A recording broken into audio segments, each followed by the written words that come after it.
Happy opening week, everybody. College basketball is back. The great Tony Bozzella from Seton Hall here to talk about what we learned in day one and the Pirates, who have a very interesting road ahead in the Big East. Locked on Women's Basketball starts now. Ogunbowale for the win. You are Locked On Women's Basketball, your daily podcast on women's basketball.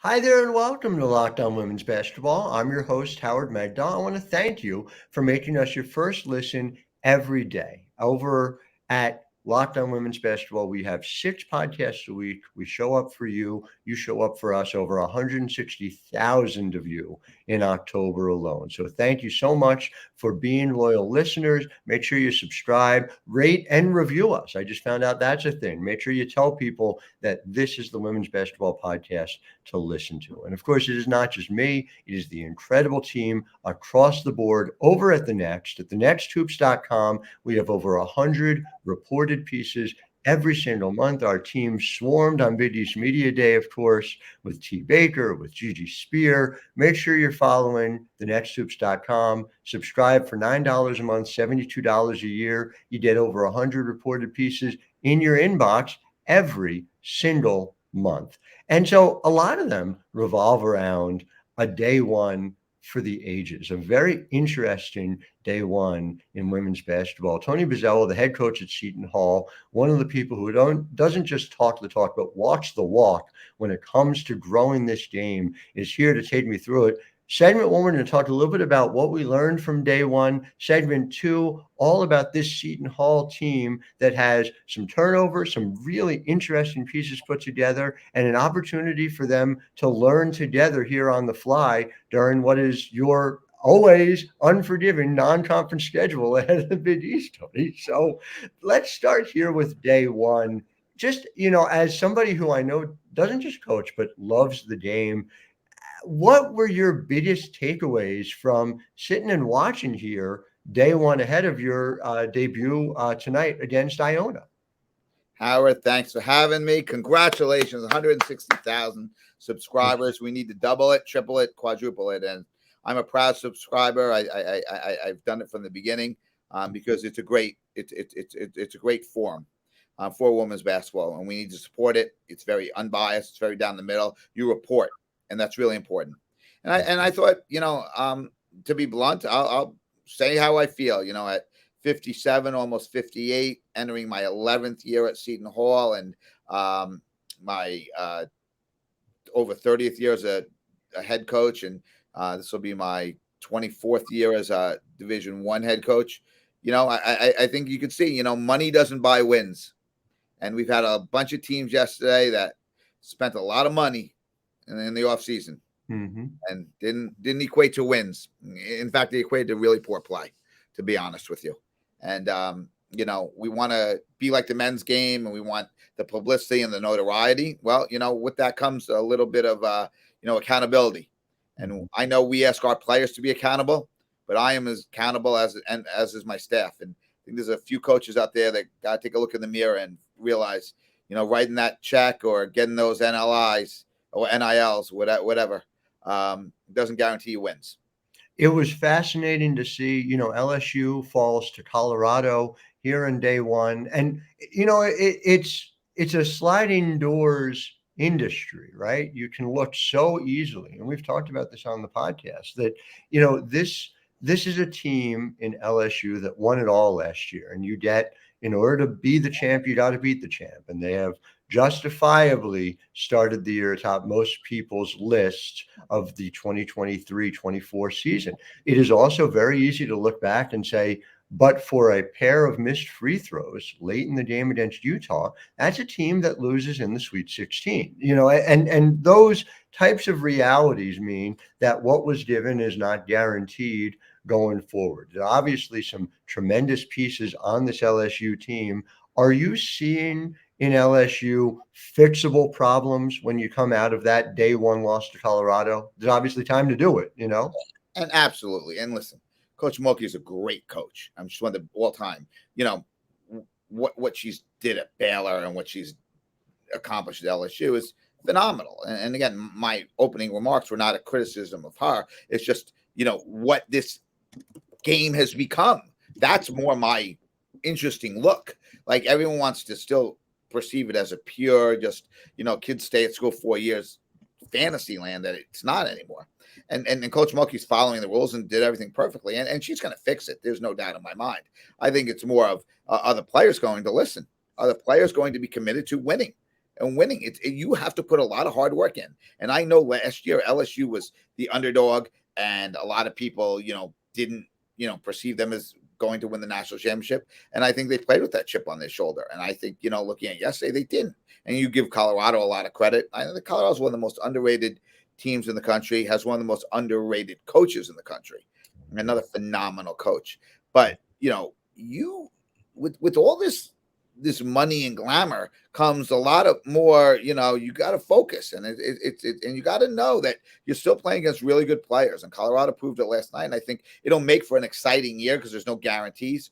But with that being said, like I said early on, you got to put your time and effort in. And I think deep down, Coach Mulkey's not happy she lost, but she's going to utilize this in making them a better team throughout the year. That's for sure in my mind, Howard. I am sure of it. And we saw a similar frustrating at times performance out of Notre Dame in the same way that South Carolina was oddly counted out in some quarters, which I was just like, what are we doing here?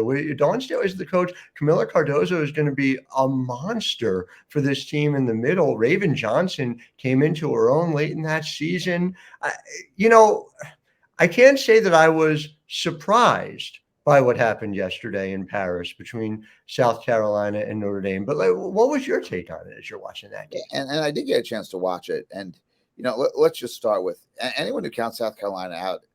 I mean, look who their leader is. Mm-hmm. I mean, their leader is the ultimate winner. Forget her NCAA championship or her gold medal championship.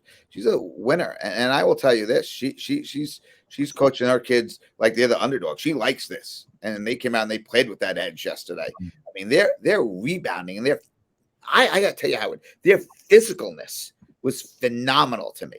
I mean, they were just banging Notre Dame. And it's hard for that physicality to be just told. Your players have to buy in, and Dawn got them to buy in. I thought I came away from that more than anything with how physical they were and how they played with that chip on the shoulder. And Notre Dame, listen, they're missing one of the best players in the country. There's no question. It's not easy to replace a kid like Olivia Miles and stuff. And she's had some new kids in, but I'm sure she walked away from there very disappointed because at Notre Dame, you're not supposed to lose by 30 points to anybody. I mean, let's be honest, you're Notre Dame, but that's another really good coach who's going to utilize that. But what I will say about LSU, Colorado, Notre Dame, and South Carolina, they played each other.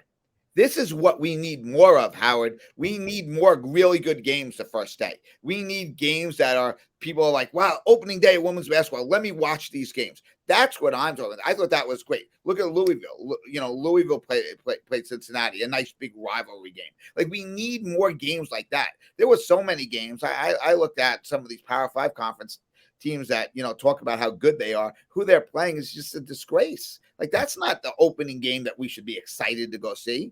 But you got to give Notre Dame, South Carolina, LSU, Colorado, Louisville, Cincinnati. You got to give those schools credit. They're all challenging themselves early on, Power 5 against Power 5. And I thought it was great. That part I loved. The other parts, we're looking at some of these other Power 4 schools, Power 5, whatever's left. It was embarrassing. Like, that's what we're opening our year with? No. Yeah. And for us, I'll say it for us on a different end. Yes, we're not opening with Power 5, but we're opening with the team that won their conference championship last year. That obviously there's some sort of rivalry because I coached at Iona. Their head coach is my former point guard. At least there's some idea on why we're opening up with who we open up with. Some of these schools, it's just not that way. They're just paying $50,000 or $100,000 to play a team that's just not their level, and that's sad in a way too. Especially some of these bigger conference schools that brag about how good they are.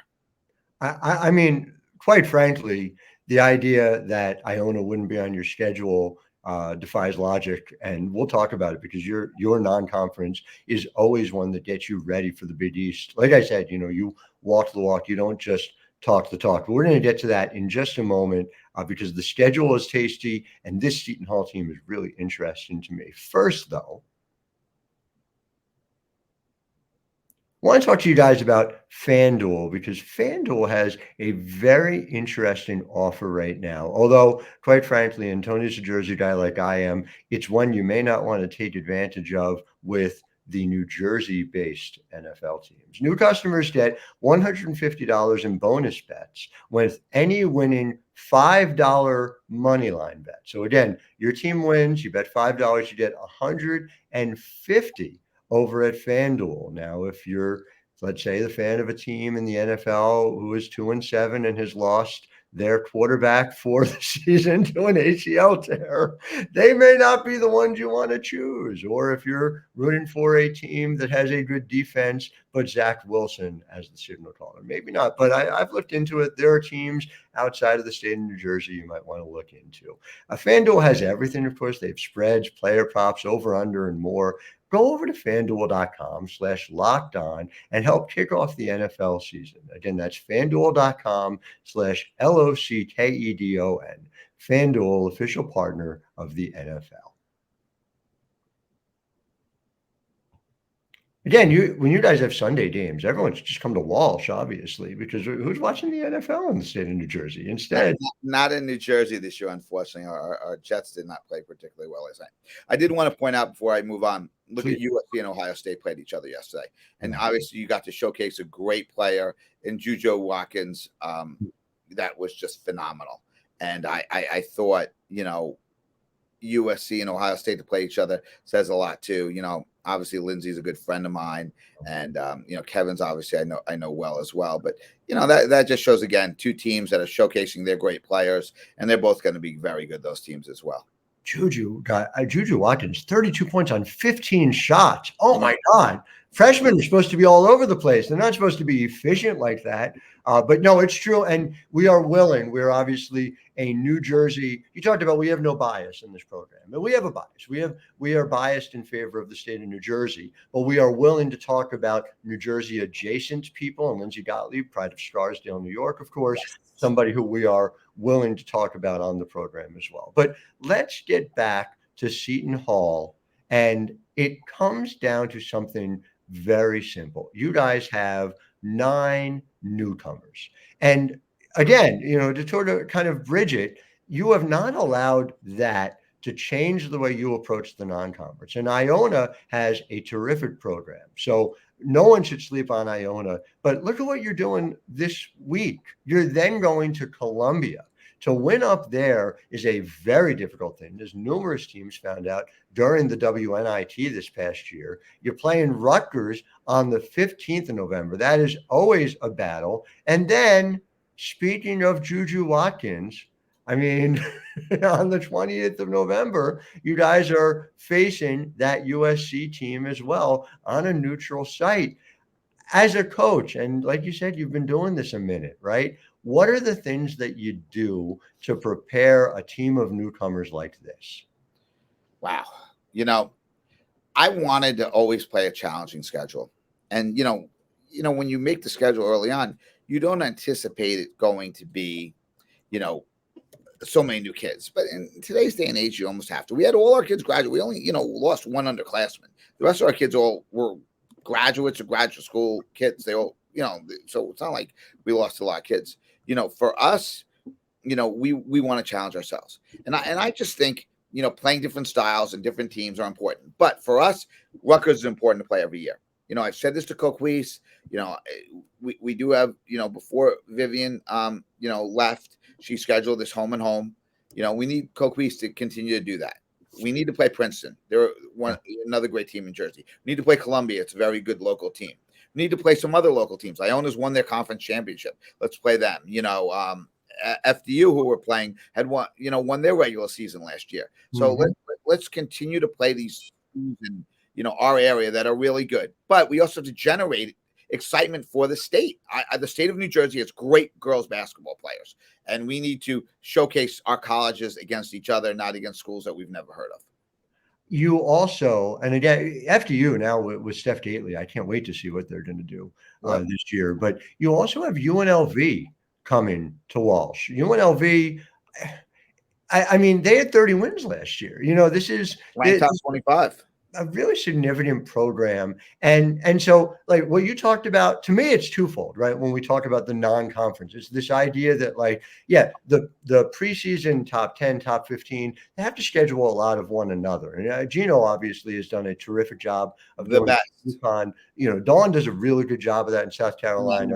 There are other programs that are, let's say, getting there. I'm pleased to see the progress forward. And Utah's a great example of a team that's doing that this year and Colorado doing it yesterday. So seeing that is going to be important, but just as important is, that the depth of talent in this sport is so significant that making sure that mid-majors aren't left out in the cold as a result of it. And so I'm curious, like, take me through how UNLV comes to be on your schedule, because and again, it's funny, you talk about Power Five. To me, it's just, and this goes back to like the Big East is as important as any conference in the country. I know there'll be a lot of conversation at the end of the Pac-12, and the Big Ten has, I think, 38 teams next year, so there's just a lot going on. But like, it matters, right? That the Big East is having, one of its signature schools having UNLV come to pass. How does that come about?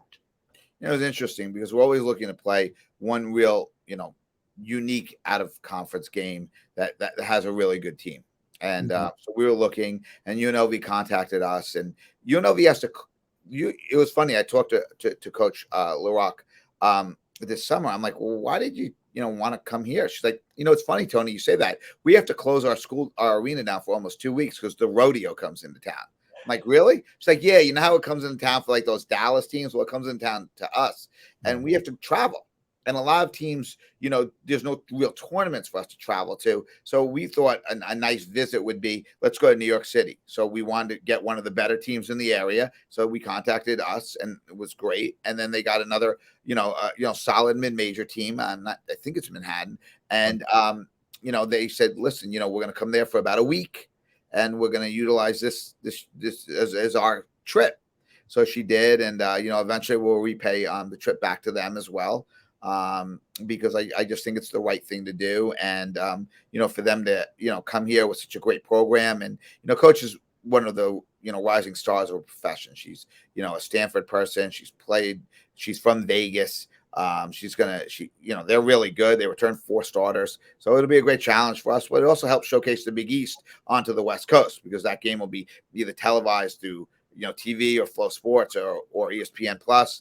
And, the West Coast people will be able to see some East Coast teams. And I think that's important, because when you also do sit in a room and you're voting for your teams, there are West Coast representatives. So what better not opportunity for Seton Hall to the West Coast people who are selecting the teams to see, yeah, we got to win the game. We have to win the game if we want to be considered, or play a really competitive game.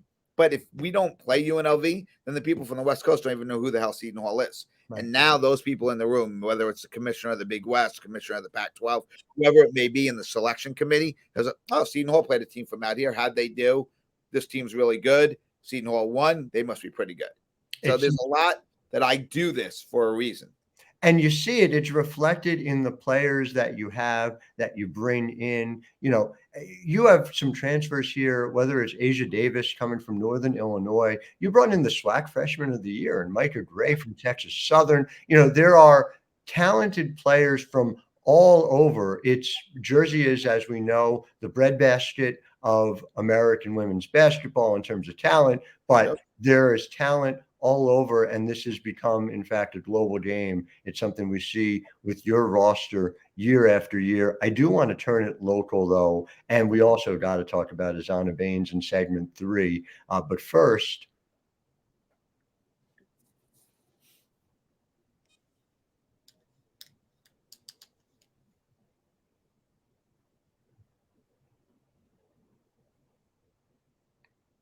So back with Tony Bozzella here in segment 3, and you touched on it, Iona, and again, I also want to shout out, Iona won 26 games last year. Iona went to the NCAA tournament. Like, this is not a gimme game. This is a difficult game, and brought in a talented coach who you are very familiar with, who obviously took FDU all the way to the NEC championship game last year against Sacred Heart. But what is that going to mean to coach against? It's not the first time to coach against a former point guard of yours. What is that moment like as a coach? She's a friend of mine too, and I think that means more to me than anything. When I took over at LIU, there's an interesting story. Ange had just gotten there as a junior college player as well, and we didn't really have a point guard. Tamika Dudley, whose daughter Kendall is one of the best players in the country, who's also a good friend of mine. Was playing point. I'm like, I kind of want to move her to like a point forward. So I need someone to play the point. So I said to Ange, "You're going to be the point guard."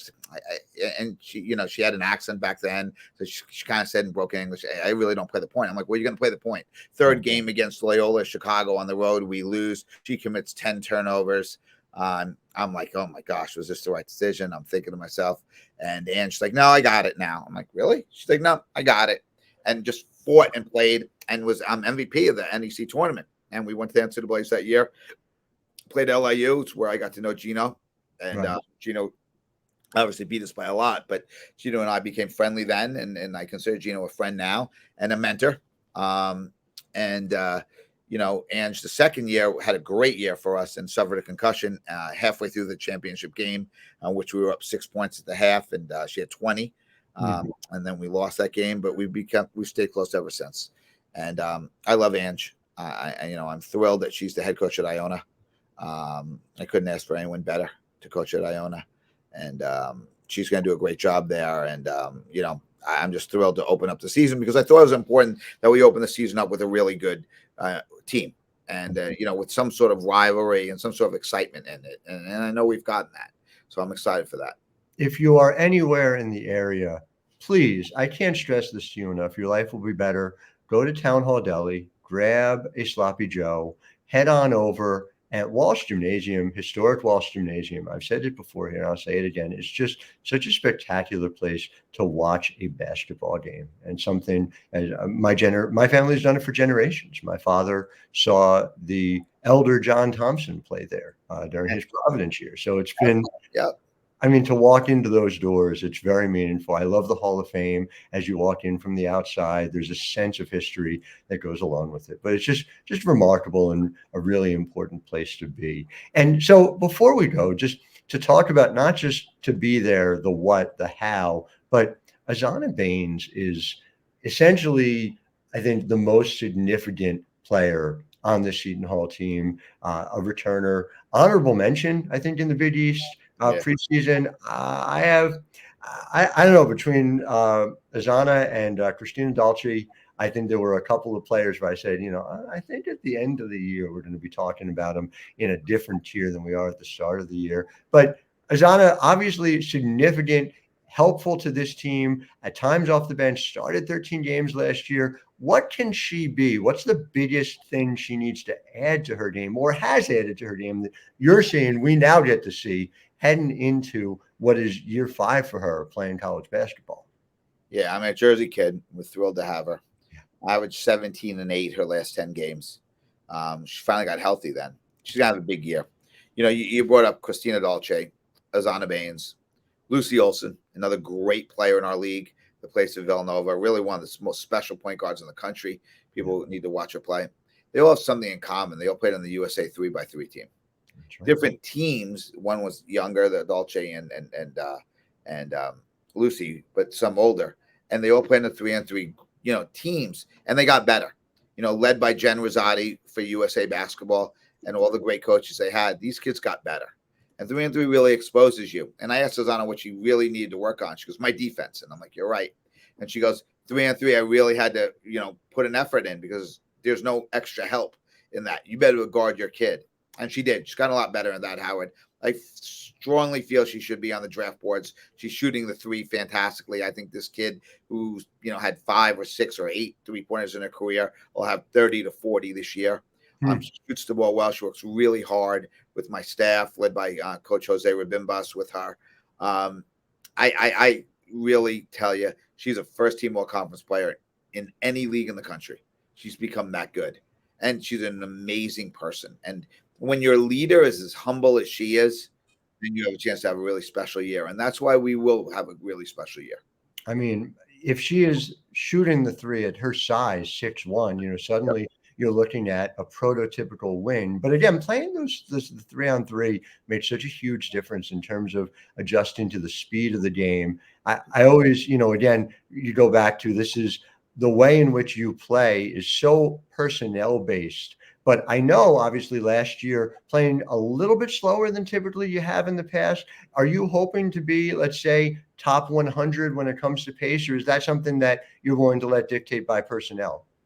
I think dictate by personnel. I mean, we're still going to play at a quick pace, whether we're 80 or 105. I don't know. But, we have a tremendous point guard again.